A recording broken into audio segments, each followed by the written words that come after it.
Amyuka Speaker Thomas Tayebwa asabye bannayuganda okuloopa ababasaba ensimbi okubawandiisa okufuna endagamuntu oba okuziza obujja mu nteekateeka y'ekikungo egenda maaso n'abannira. So nsaba bannayuganda balabe nti bonna beewandiisa teri n'omu akusaba ssente. Omuntu bw'akusaba ssente buulira poliisi mulina obusimu muba recording. Abyogedde oluvannyuma lw'okuzza obujja endagamuntu mu maka g'ekigo. Tayebwa akunze bannansi okujjumbira enteekateeka eno era n'asima tekinologiya akozeseddwa omulundi guno gwagambye nti alongoose nnyo bw'ogeraageranya n'omulundi ogwaggwa. Naye ekinsanyusa nnyo ekirala kya tekinologiya omupya gwe bateesemu kwegamba singa luli bwe bali nga bateekamu bino ebinkumu byokka kati bagenze bakapcharinga n'obuno bw'omu maaso kuraba nti omuntu details endala bw'oteekako ebinkumu n'ebigaana at least tekinologiya ng'ekwata mu maaso go. Abajjukiza nti okuzza obujja endagamuntu bwa bwereere era ssente zonna gavumenti ye yazissaamu. Bano balowooza ndina passport kati kiwedde no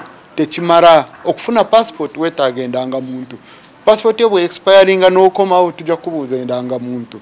Okufuna bank account tujja kubanga tukubuuza endangamuntu. So endangamuntu ejja kubeera nga buli wamu. Omwogezi wa NIRA Osborn Mushabe agambye nti bakunukkiriza okuweza abantu obukadde buna obwakawandiisibwa bw'atyo n'ajjukiza abantu okuwandiisa n'abaana baabwe mu nteekateeka eno bafune enniini zaabwe nga bukyali. Ate okuwandiisa abaana kintu kitono nnyo twetaaga just nini bwanga tomanyi nini weeri gwegenda ku ndagamuntu yaawo wansi wakafananyiko ojja kubanga osobola okufuna eyo nini oba leeta endagamuntu eyo ffe tujja kujjako nini tusobole okubanga nga tuwandiisa abaana bo.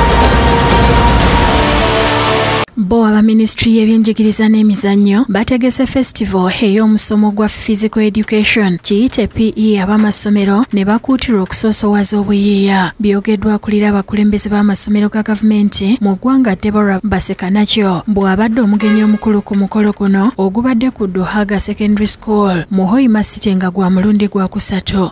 Naye tulabye wano abaana abava mu masomero gaffe aga secondary school nga bali creative, bali innovative, kwegamba bamanyi okuyiiya. Oli n'agamba nti nze bw'ompa emiti n'emisumaali nja kukolera goal post ya netball. Boolesezza ebiyiiya abayizi bye bakola mu bintu eby'enjawulo omuli emipiira mu buveera n'ebyayi, emiguwa egirukibwa mu byayi n'ebirala. Hajara Dembe Nakiyaga agamba nti essomo lino terikoma kuzannya mu buzannye wabula liriko n'emirimu mu biseera eby'omu maaso eri omuyizi. Tusobola okufuna abakozi ab'amawulire nga gaffe ddala nga balina obukugu bwaffe bwa musingi gwaffe, abakebera emibiri, abasawo, abajjanjaba nga bakozesa exercises, abazimba ebisaawe, abakuuma environment mwe tukolera. Deborah Basekanakyo akulira abakulembeze b'amasomero ga gavumenti aga secondary mu ggwanga asabye gavumenti okwongera ku basomesa b'essomo lino. So twantaddewo affirmative action ya PE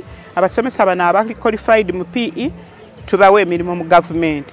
Nkubiriza abazadde bayambe abaana bo okutegeera nti nno okukola physical education mu ssomero kya bulamu ate kireeta eddembe mu bulamu bwabwe ali n'enkulaakulana.